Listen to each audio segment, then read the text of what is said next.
The Future of Retail Asia with Jun and Imran, powered by Aimazing. Welcome back to the Future of Retail Asia. I'm Imran. And I'm Jun. And we're so happy to share that we've passed our first 10 episodes. And with that, we were actually just named top 50 best retail podcasts in the world. So thanks again for joining us on this journey. Yes, thank you so much for your support. We wouldn't be here without you listening as well as our guests. So, speaking of which, today's episode, we have Ethan Su joining us. So Ethan, welcome. Thank you. Thank you for having me. Ethan's currently the Senior Director and Head of Retail at Knight Frank Singapore, managing a diverse portfolio of retail and lifestyle projects, including the new North Shore Plaza in Singapore. He has over 20 years of experience across different industries and agencies and brings a fresh perspective and burning passion to the retail landscape. Welcome to the show again. Thank you. Thank you. Yep, so I think Ethan, from your past experience, right, media experience especially, I think you are very much a supporter of the omni-channel retail. And so are we, right? So the brick and mortar store and even shopping malls have to adopt the digital technology. You have mentioned at the start of this year that it's not about the competing with the e-commerce, but actually finding the sweet spot, right? So now a year have passed. So how has the transformation been? And do you see more adoption and the innovation within the industry? I think before COVID started, I think that the pickup rate for digitalization of retail was still pretty much slow and steady kind of a rate, right? We were seeing like maybe 7 to 9% of online sales transacting every month versus what we are seeing now currently at about 17%, more or less on average. I think that there was a slower pickup in terms of how retailers wanted to digitalize their operations because there was always this, sticking to the comfort or level of like knowing that they've been in brick and mortar for a long time. It's just something that's more comfortable to them. So when COVID happened, I mean, my take on it was that it is a blessing in disguise. It basically because it accelerated that process of digitalization for retailers because the global lockdowns just made it such that if you don't have an online presence, you're out of business. Yeah. So you can't, because you cannot open your shops, physical shops, due to safe management measures. So the only way that you can trade is through online platforms. So that kind of made everybody, gave everybody no choice but to move online, right? So fast forward now, we are coming to close to 2 years, right, of having this situation in the background.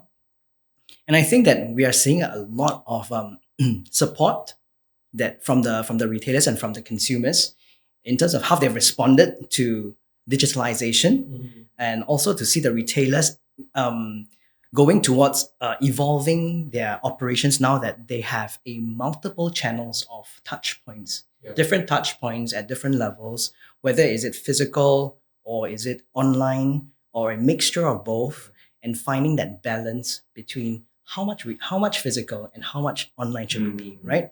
So I think that is the trick question, and that is the $1 million question, that if you can answer it for your own operations, because every retailer is different, because their products are different, their offering is different, the value proposition that they bring to their consumers are different. So depending on what kind of product mix they have, they can also then customize their marketing mix accordingly. So if they have a good digital marketer to help them, right, to customize their offerings across different platforms, we're seeing a lot more support coming back from the consumer side, because we're seeing how they enjoy going to the shops. Obviously, as you can see from Black Friday sales, right, people still enjoy going down to the shops to touch and feel and experience certain things, but they may not transact at the shop, right? They might go back and compare a little bit on like different options that they have, different prices, and maybe on the way back home on the MRT station, MRT train, they are like doing that transaction on their handphone or mobile gadget. So we are seeing a lot of these sort of new behaviors, consumer kind of preferences coming through. And I think that the good thing about data analytics is that it gives the retailers data points to analyze better what kind of consumers they have. What do their customers like that they are doing, or would like to see more of what they are not doing, right? And these give them information on how to better position themselves post COVID, right? Because we are all still in a state of transition. We're still all evolving. And I think this is something I feel personally that it's a very exciting phase of transformation that we're in right now. Yeah, I think you're so right to mention that this is a literal million, or if not a multi-million dollar question to unpack. And I think there's like 10 questions as a Yeah. follow-up that I wanted to ask you. I know. I kind of combined. I'm trying to- I combined everything into Yeah, one. so I think where I'll start off is this, right? So you mentioned about digitalization is a means, right? Now I'm thinking about, okay, how do I optimize across channels? Okay, do I have the right digital marketer in place? How do I customize this? You mentioned about data, which is what I actually wanted to ask you about. So two things, right? So one is, now what data makes sense, right? What do I need to look at as a retail player looking at data, knowing that there is a mountain of data to look at, right? So that's one question. The other part is then, if we were to look at the newer players into the scene, right? So you talk about traditional retailers now competing with some of the e-commerce marketplaces or online retailers which may not even have physical stores, kind of like in some cases maybe leaving them in the dust. What can they learn from these new players then, when it comes to the data insights, or when it comes to how they structure the operations? Questions in there, Yes. right? Okay, so let's do the first question first. What was the first question? What data makes sense? Right. Okay. So what data makes sense? And as I mentioned earlier, because every retailer has a different set of features, it's a different character, right? I painted the analogy of like if you have three children, each of the kids are different in different ways. They have different character traits, right? Yeah. Some are good in science, some are good in sports, some are good in arts. Depending on what that retailer is selling, what kind of customers they have, right? They then need to see what data points that make sense to their operations. In general, most retailers will need to know exactly what their customer profile looks like. So they will usually do a first take on, let's analyze what our target audience is, what our current audience is, and where is that gap in order for us to bridge it so that we can actually target effectively who we want to reach out to. Yeah. Right. So data points about consumers are actually going to be number one, the top most important, because if you don't know who your customers are, then it's very hard to know what they want. And then how do you then change or provide those services and products that you have in order to make sense to your customers and that they would then purchase and transact with you.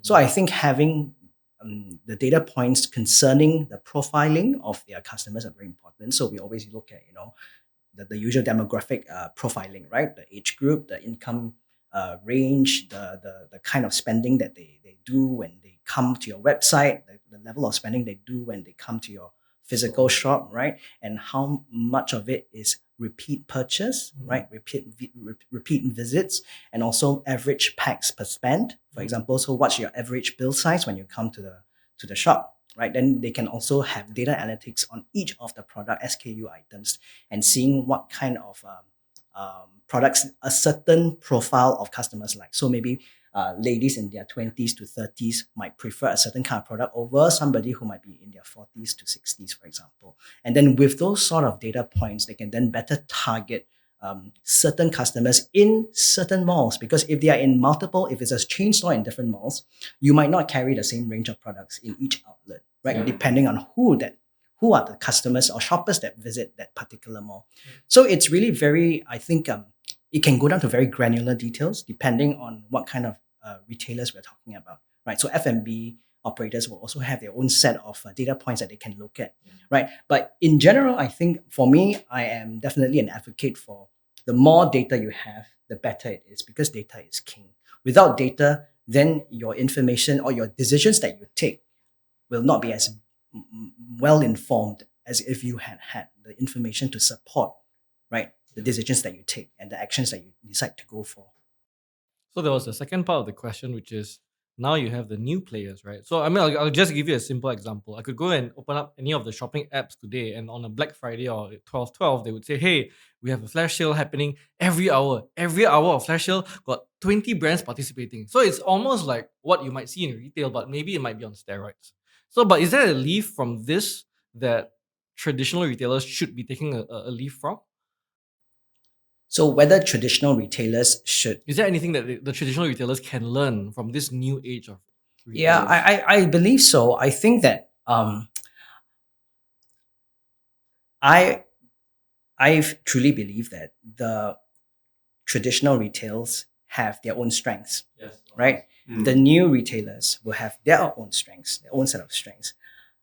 I think that we need both to learn from each other, not just one way, but two fair ways. Yeah, because we cannot disregard the traditional way of doing business as totally irrelevant. I think there are good things that they have done. I mean, they have that we can learn from them. That over the years they have also um, gathered a lot of good working experience, that on the ground experience that they can share with the new retailers, that this is how we used to do it. So can the new retailers also use that information to further improve what they currently have? But for sure, I think that the traditional way of brick and mortar retail would have to evolve. It's for sure, because people change, retailers change, retail change, the retail landscape changes. It's always a constant. That's why it's so dynamic, right? The whole sector. It's because today we can talk about this. Tomorrow something new will come about, right? A new technology can come and change the entire game, right? So it's how, I guess it's a matter of how fast they want to adapt and change together with the waves that come through. And I don't think this will be the last, obviously, because as long as there are human beings in this world, there will be a need for people to consume. You and I, and whoever that comes after us, will have to eat, will have to clothe ourselves, will have to go for entertainment, we'll have to go for a haircut, we'll have to go for a facial, we'll have to go for a massage. These things won't change, right? Because we are human beings need to consume things, because it's part of a life. It's part of lifestyle. Unless life form completely comes to a standstill, which looks unlikely, right? Otherwise, this idea of trade has been around since the beginning of time, right? Right. The old merchants did ply their trade through the village, through the market, door to door. I mean, we have evolved from those kind of really old time kind of a retail to today's form, where we have seen, we have omni channels, we have hybrid channels, we have physical channels, we have direct marketing channels. So there are so many things that we will continue to see evolving. So I think really everybody can learn from everybody. I like to see that there is a good part in different generations of retail that we can learn from, and hopefully using the positive aspects to transform them to even better experiences for our shoppers. I think to add to that point, it is very, very valid, right? Like the traditional retail has been able to build up the business sustainably, while obviously with the new gen, you do see that the vast majority of the growth is venture funded. And I think it remains to be seen whether it can evolve and calibrate to something that is sustainable in the long term, right? So I think, like you said, right, like there will be this next wave and the wave after that as the market starts calibrating. And I think it's very interesting to see. Very, very fair comment. One thing I can add on is that, which is maybe of interest to our viewers, is also that one thing I can see that has consistently been around from beginning of time till now is that the relationship aspect of retail has always been very important, because the better you are at cultivating a relationship and building it throughout time, the better the connection with with that brand loyalty will be, right? So the older generation might have a certain way of building relationships, right? Because that's they've lived through that time where they built relationship through time, through really effort of really one-to-one kind of physical, in physical interaction, and making sure that their customers remember them. To now what we see today is that, hey, the way of connecting with customers have so many different platforms that can do it. So how do we then strengthen the customer relationship through a variety of formats, right? So maybe the youngsters today, the millennials, the zillennials, have a different way of reaching to them, and how well the retailers can connect with these new age kind of a consumers would be interesting to note. So I think that's where we have data analytics, we have digital platforms and tech to help us to connect with a younger generation, because this is probably the area where maybe the older traditional brick and mortar, like mom and pop stores kind of operators, might have to take a leaf out of the book from the younger generation retailers, where they know that, because they won't know how to connect with them, because they weren't from a time where all these tech gadgets were available, right? Yep. Yeah. Interesting.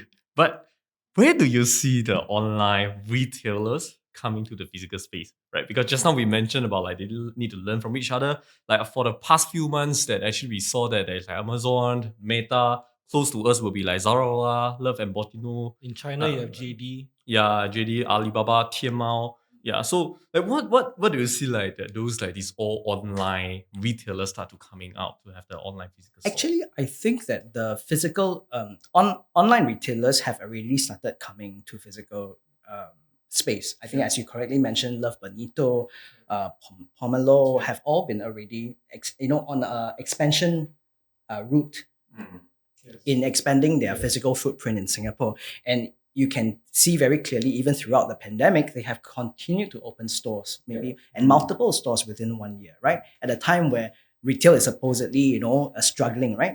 There are these players that are coming in to open up even more physical stores during those times. So I don't think it's going to be a growing trend, I would say. Just that maybe because during the last couple of years, market conditions have been more challenging. So some of them could have been holding back their expansion plans to go into physical brick and mortar. But we have received some interest from even overseas players to come into Singapore. We hope to see them at some point. I think that they're doing a lot of really more in-depth studies before they take the plunge. But I think for sure we will see more online retail concepts, or even online services coming on board to really try out a physical format, because it's only that there are certain limitations. I mean, we have to be very honest about it, that there are certain limitations to online platforms, to what they can provide a consumer, right? You can do sight, sound, probably online, but in physical, you will do all the sensory experiences. You have sight, sound, visual, the touch, the smell. Those are the things that you can only do when you're in a physical retail store. So different touch points for different types of experiences will apply when we talk about whether online to offline and vice versa. Yeah. This hybrid experience is because I think we had a previous guest that just shared about how she had a friend that specifically chose the click and collect form of payment and collection. And when asked why, it's because number one, I want to go to the shop, and if doesn't fit me, I want to do the exchange on the spot. And I want to confirm chop that shoe is available before I go down.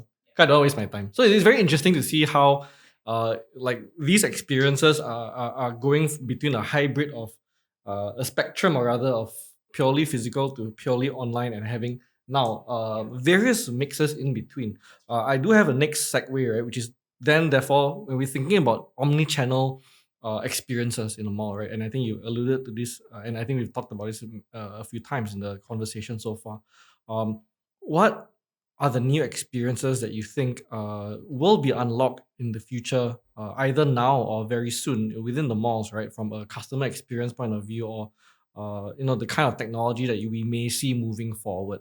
I'll give you an example. CapitaLand just said, "Hey, we are entering the metaverse," right? Which is very interesting and very exciting thing right now. But I think a lot of people don't really have a clue yet what that actually means moving forward. But what do you see this trending towards? Yeah, I think that a lot of the malls are really trying now very hard to, one, understand what consumers and shoppers want, right, in order to cater to the changing trends and behaviors.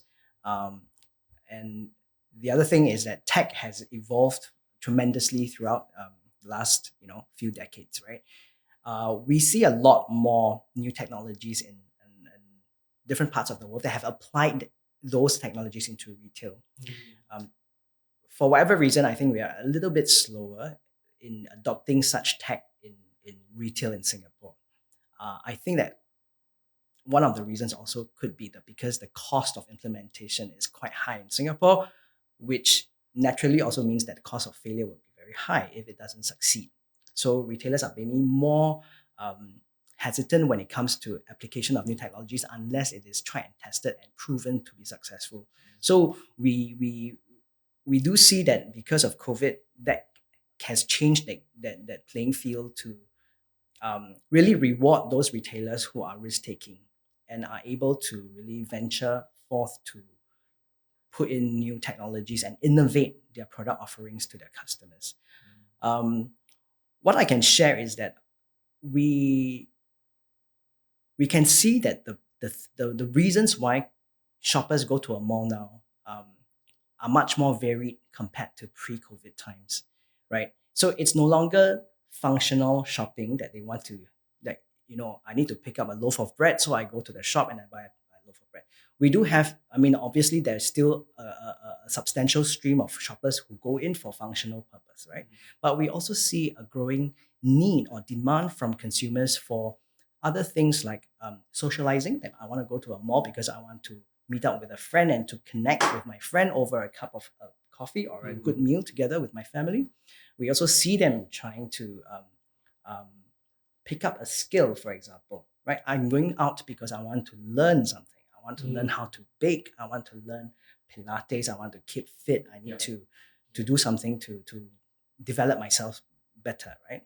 Then we also see that another reason is also a purpose that they go to a mall is to be entertained, right? So we have seen quite a few malls trying to also appeal to the entertainment part, where when you come to the mall, it's also forms of entertainment for you, right? So you see Marina Bay Sands, you have, your the canoe with the it's something that is entertaining, is to keep the shoppers coming back because they feel entertained when they walk into a mall. And then the last thing is aspirational. Of course, they associate themselves going to a mall because they want to do something for the community, for example. So it's really something that um, these different types of modes, I call them shopper modes, because they go into a shop, a mall, because they want to achieve one of these different things, right? And sometimes it's not clear cut. I can go in because I want to achieve all five, or I have two or three out of the five that I want to achieve. So these are things that if a mall in the malls of the future will need to understand which modes that how to engage the consumer when they're in a certain mode in their mall in order to transform the experience for them, right? Because if you're there for aspirational purpose, it's different from him if he's there for just functional shopping. So how do I appeal to you if you're in an aspirational mode and I want to create an experience that can help you to achieve your need to feel connected with a larger community, for example, right? So it's really the answer is really not so straightforward. It's really that because it's like a big melting pot, and inside there's so many ingredients that you can put in to achieve a desired end result. And the end result can vary from mall to mall, person to person, as well as retailer to retailer. Yeah. Yep. So I think do you think going forward, right, in the future, like even the new or existing mall, when like you mentioned just now, the few function, like what is the extra step for a mall to adopt this? I guess your question will be that last bit where if I know my customer what they want, I know what I can provide. Then how do I stitch them all up using tech, using entertainment, using sensory aids, for example, sound, visuals, interactive maybe platforms, So I think that we are seeing more of these sort of like new ideas coming up from the malls, right? How do we engage the customer such that when the shoppers come in straight away, if they want to go to a certain shop, they can pull up an interactive panel and touch the interactive panel to guide them on where they can find certain things that they're looking for. We also hope to see more of such technologies in retail. For example, interactive fitting rooms, right? In China, that's very huge. In other parts of the world, they have that already, right? So in a fitting room where you have interactive mirrors that can tell you, hey, based on your color tone, you should look for clothes of this certain color, right? And based on your skin tone, you choose certain colors for your cosmetics. So things like that. I think um, Very interesting points, right? So you're talking about this new interactivity, the various shopper modes. I think if I'm trying to place myself in the POV of a management of a property company or landlord, right? I think the other question I would ask is, then where does my P&L come in, right? Because it is not just about buying and installing a technology, because that is a pure cost center to me. I think the next part of the question, I think, is a bigger part, which is how does my business model evolve together with this, right? Like, so for example, if I'm going to have more customers coming in and I know they're going to come in and click and collect, or I know they're going to come in and then they're going to buy online later, where does my revenue model come in? Like, is it just destined to tank, or how does the business model evolve so that I can, let's say, take uh, take some reward together with the investment that I'm making with, let's say, my e-commerce retail players that are coming into my malls now. I think this is a very important question, which I think we do face with some other of the landlords that we talk to, but I don't think there's a clear answer yet. But what do you think? We are beginning to see more landlords and tenants um, engaging actively actually regarding the lease terms, the way that how um, the business model might have to evolve, because with such technologies, like you correctly pointed out, definitely there will be a cost implementation, right? The cost implication that the landlord will have to consider in implementing these sort of things that benefit overall the overall ecosystem. Because if they are designing all these things to the benefit of the shoppers, which will in turn come to the malls to patronize the shops there, which will of course benefit the retailers, ultimately the landlord also benefit because the tenants are able to sustain the rentals that they're paying, right? So I think what we are seeing more of now is that landlords are more willing to explore percentage of sales kind of structures, so that they kind of reduce the upfront risk for the tenants when they come in. So instead of a high base rental, they may allow them to have a hybrid structure where it comprises a base rent with a percentage of sales model, right? Previously, landlords are a little bit more reluctant to go towards such models because it's very hard to project earnings, especially if it's a financial entity like a REIT, where they have to project certain earnings to their analysts every quarter. Yeah, and that's the reason why REIT shareholders like to the public, right? Because we are all the REIT shareholders are actually the members of the public. That's why people like to buy REITs, because it's very predictable that if I buy a certain REIT, I know that my earnings will be, because the 3-year rentals are locked in, right? Yeah. So, but due to COVID, now everything has changed. So landlords are now more prepared to listen, and it's a good step in the right direction because it's an equal partnership. It's more of an equal partnership. I won't say completely equal, but I think we're moving in the right direction, whereby a landlord is beginning to see the tenant as a co-partner, right? To how do we then, you do your part by putting in, if you're the landlord, you do your part by making sure that the mall is well managed, that you invest in such technologies to make it entertaining for a shopper to walk into the mall and to engage the shoppers, right, when they are there at the mall. Then my duty is then to just make sure that I make sure my retail offerings and products, I spend money on advertising, on marketing, making sure that the people come and buy those products from me, and making sure that my product quality is good. So I invest more in R&D. So I think that they are beginning to have this sort of conversations, which are good, because it is really ultimately the whole ecosystem, the retail ecosystem, will benefit if everybody sees their role, they understands their role, and they really work towards that. Yeah, I think it's very very interesting, right? So malls start to just develop a building, rented out the space per square feet, how much fixed rental. Then they're moving forward to like have the GTO. They start to care about like the shopper journey, not only just renting out a space, creating the entire shopper experience. So I think it will be very interesting. Like landlord, previously their customer is only merchant, right? But now they are like landlord, merchant, shopper, right? So I believe that in the future that we will talk to a lot of like guests, that a lot of people see the view will be like retailer find a space to rent is not just a space. They're really looking at like, hey, what kind of value add service that the mall can provide to the retailer, right, to give the entire shopper have the best shopper experience. So for Aimazing, I think we are getting the transactional data. So what do you see that this kind of transactional data can help the landlord in the future or right now that can doing like tenant mix? The end goal is actually create a good shopper experience, right? Because yeah, I think what is your view for like if the landlord is able to get this kind of transaction data? Well, I think that the data, as for the landlords, if they can have more data to show them where their shoppers are shopping, what they are buying, what kind of shoppers come into their mall, at what times, and with who, how long do they spend in the mall? These are dwell times, and as well as uh, what kind of spending levels per person, for example, average bill per pax.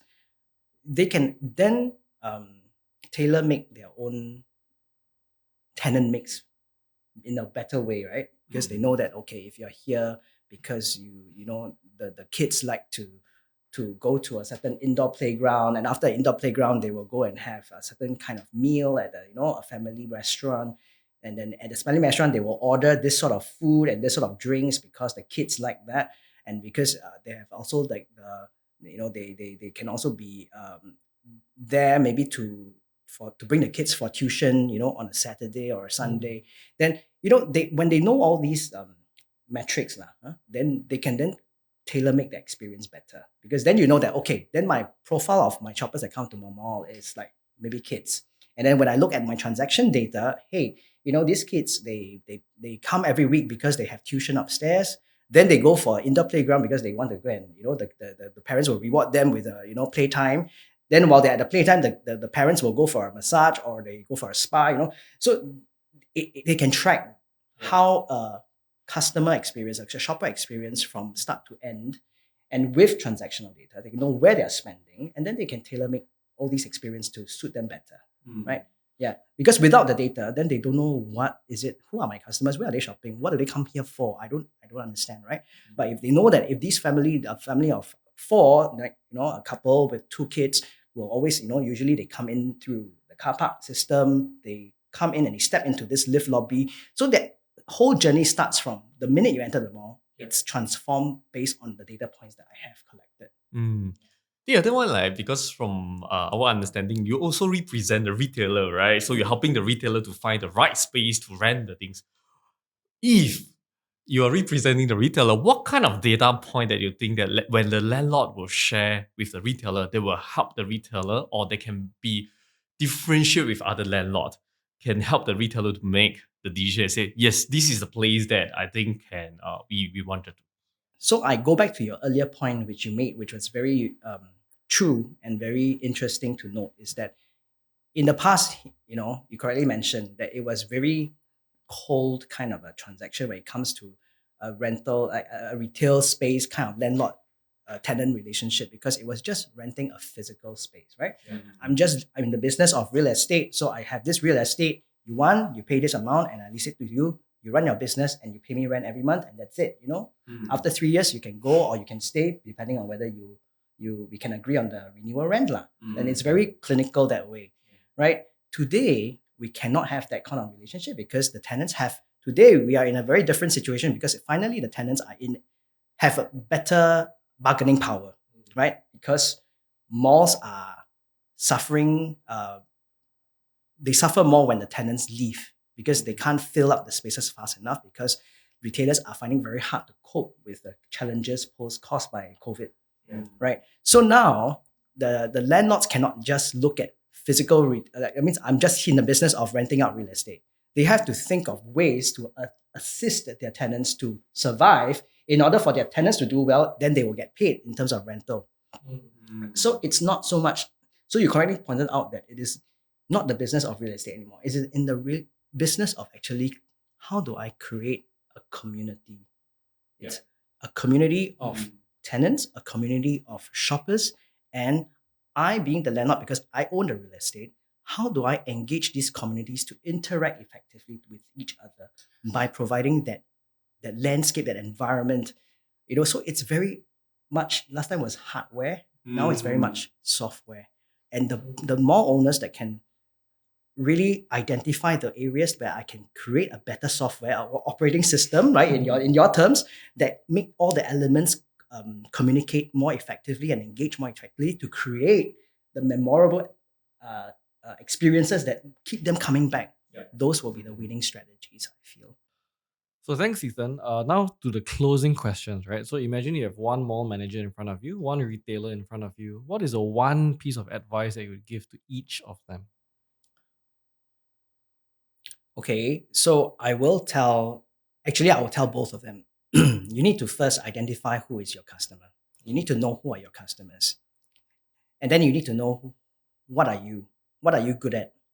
Right? And how do you then work on your own core attributes to strengthen what you can provide to your customer? Because ultimately, it's how well can you serve your customer? I think that's a question that every business owner would have to ask themselves, right? Whether you're a landlord, you're a tenant, or you are a tech application operator, right? You will need to know who are your customers and what are your core strengths that you can put together in order to serve that sector, right? And if that sector that you can serve based on your core strengths is a very small group, then so be it. There's nothing wrong with serving a very small group of people very well and be the best in class in what you're doing. Yeah. So I mean, I'm always a passionate advocate for being the best in the area that you do. And if you're a specialist, you're a specialist. There's nothing wrong with that, right? That is why we have luxury retail, we have mass retail, we have lifestyle retail, because they all serve different segments. You can't serve everybody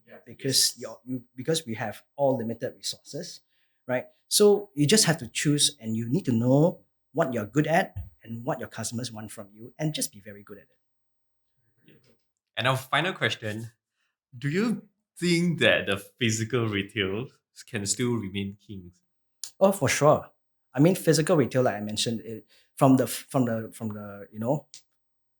onset of time, it has always been physical first, because people, being human beings, have a natural inclination towards physical connection with another human being, right? So you can't do everything online. You can purchase things that you need, like consumer products, essential items, online.